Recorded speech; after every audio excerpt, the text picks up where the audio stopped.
What's going on, everybody? RJ Ochoa here from SB Nation's bloggingtheboys.com. Hope all is well wherever you are. Hope you're happy, safe, healthy, and that you are enjoying your final days without the Dallas Cowboys involved in our lives on a daily basis. That's right. Today is Friday, July the 18th, 2025. Hope you got awesome weekend plans. Maybe you're hitting a movie. Maybe you're diving into your dynasty on college football. Maybe you're watching the Open Championship. Whatever you got going on, I hope it's wonderful for you. But these are the last days that you will be doing anything without the Cowboys serving as some sort of undercurrent to the overall process. The Cowboys report to training camp this Sunday, July the 20th, 2025, and their first practice is on Monday, July the 21st. 2025. It will take a little while, obviously, as camp unfolds for things to really pick up and really get going and for the juices to really be moving and grooving. But nevertheless, football activity is going to be in our lives, which is what we've been waiting for, which is what these all last few months have kind of been a sacrifice towards. Every year we kind of sit through the off season in the name of getting through it, obviously, and it makes the first few days of football, first few weeks of football, obviously feel all the more precious. Soon enough, we'll have the Hall of Fame game, preseason stuff. Very excited about the plans that we have going on here at Blogging the Boys. There will be videos all the time, recorded and live here on the Blogging the Boys YouTube channel. So if you haven't yet, please like the video, please subscribe. Please follow me on any level of social media. I'll be doing post-game shows this year, and they will be streaming live here on the Blogging the Boys YouTube channel. They'll be in partnership with my friends at Bleacher Report, so they'll be streaming in both places, the Bleacher Report app and the Blogging the Boys YouTube channel. Live post-game shows immediately after the game ends. It's going to be a lot of fun. I'm very excited to enjoy it all with you. But that being said, we have a few bits of Cowboys news to get to as the weekend starts, obviously, and obviously as we get ready for training camp to begin. And I'm going to be here with you every single step of the way, and that is a privilege and an honor that I take very seriously. So let's get you caught up in case you were kind of hiding under a rock on Thursday or Friday. This is the main thing. So Micah Parsons, the fact that a contract extension is not done is stupid and absurd and ridiculous. This is what Micah told The Undertaker. I'm not lying. Like, that is this. Micah Parsons said these words to The Undertaker about his contract situation. You can read these things at bloggingtheboys.com always. We obviously wanted to get done early. We want that relief off our backs. Obviously, ownership is always going to make it drag out, make it more complicated than it has to be. Lack of communication and that standpoint, et cetera, et cetera, et cetera. We wanted to do the contract last year. They're just kind of like, we want to do Dak and CD. Then you go out there and perform again. You would think we'll get it done early. There's some guys that's about to get ready to get repaid, like Miles. Max is talking about Myles Garrett, who got repaid, obviously, Max Crosby. You would think, hey, let's get ahead of that. Now, all of this was said before TJ Watt got paid on Thursday. We'll get to that in a little bit. But that being said, it is, we keep talking about this and we keep saying these same words, and I don't know any other way to say it other than the way we've said it for the last 2 years, because Micah Parsons first became eligible for a contract extension with the Cowboys last year at the beginning of the 2024 offseason, and the Cowboys spent that entire time chasing their tail with getting extensions done for Dak Prescott and CeeDee Lamb that they could and should have taken care of in the 2023 offseason. If you don't believe me, if you think I'm just lying through my teeth right now, go watch any video, any piece of content, any article I wrote over the 2024 and 2023 off seasons, and I said these things then, not in a I'm always right way, but just in a this is what obviously makes the most logical sense way. So that being said, Micah gets it. Micah understands, hey, dude, I was first eligible for a contract extension last year. Why didn't you take care of this then? Because since Micah got, eligible or became eligible for a contract extension, Myles Garrett got paid, TJ Watt got paid. The idea or the potential lingers for Max Crosby to get paid. The idea or potential lingers for Trey Hendrickson to get paid.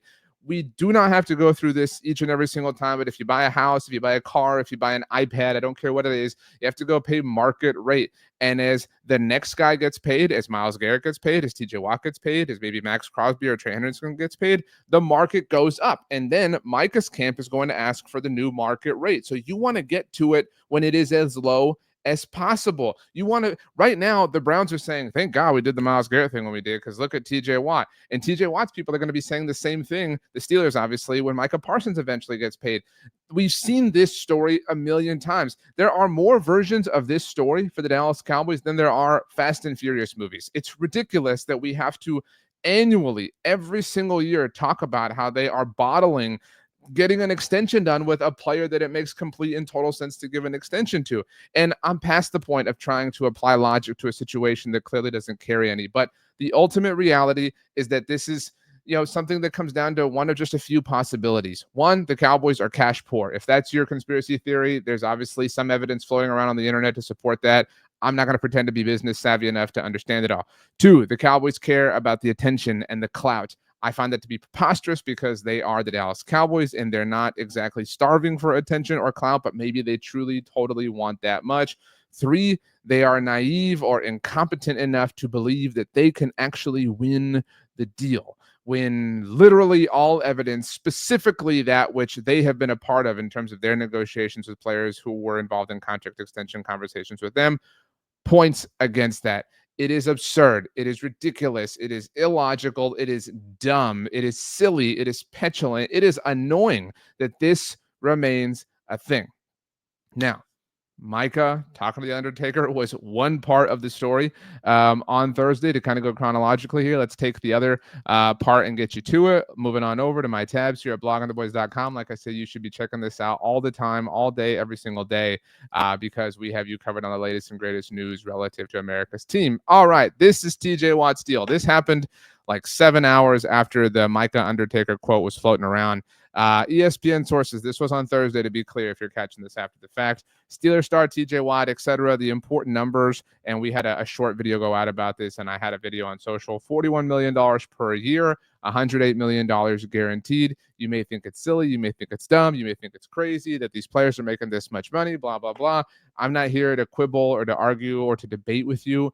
This is simply the world. These are the rules of engagement in this specific realm, in this specific discussion. And in this specific realm and discussion, those are not even the starting points, because TJ Watt is significantly older than Micah Parsons. Using the word significantly a little bit loosely here, there is zero doubt that Micah is going to clear this. And for those of you, because I know you're out there, I know that you're out there that is going to say, well, Micah was always going to clear that anyway. You're right. I agree with you. But why wait? Why chance it? And if he was always going to clear it, then why not just have him clear it way back when? Why not have him clear those numbers that you knew he was always going to clear back in March, so that this didn't have to be a thing? What benefit has been yielded? What achievement has been netted by doing this? All that has happened as a result of this insistence towards whatever is that you have maybe annoyed or isolated people and players and people that are important in your life if you are a football team, right? We've seen this song and dance. We've talked about there are all sorts of reports over the last year about how CeeDee Lamb not being a part of things impacted him, et cetera, et cetera. And I'm telling you that all of us, we're going to be pissed. We're going to be pissed with a capital P if training camp does begin, because it begins in 2 days at the time that this video is going out, or at least the Cowboys report 2 days after this video is going out. And we're going to be capital P pissed if Micah, in his own decision-making, which he's entitled to do. I want you to remember right now that if Micah chooses not to participate in camp, whether that's any level of camp or the padded portion or whatever, and he holds in while he's waiting on a new contract, he's completely entitled to do so. So you do not have to have a silly hot take if that hypothetical comes to pass. But we do not want to see that. And it's unfair to put Micah in a position where he could or would hypothetically do something like that, and for Cowboys fans to get rabid and turn on him because reasons. All right. It is absurd to be here. You only risk bad things happening. It is quite literally playing with fire, and you've let the fire get higher. This isn't the good time when fire gets higher, like at Final Tribal Council or the fire making challenge in Survivor, which is insanely dumb. Nobody likes that, Jeff Probst. Get rid of it. Go back to traditional stuff.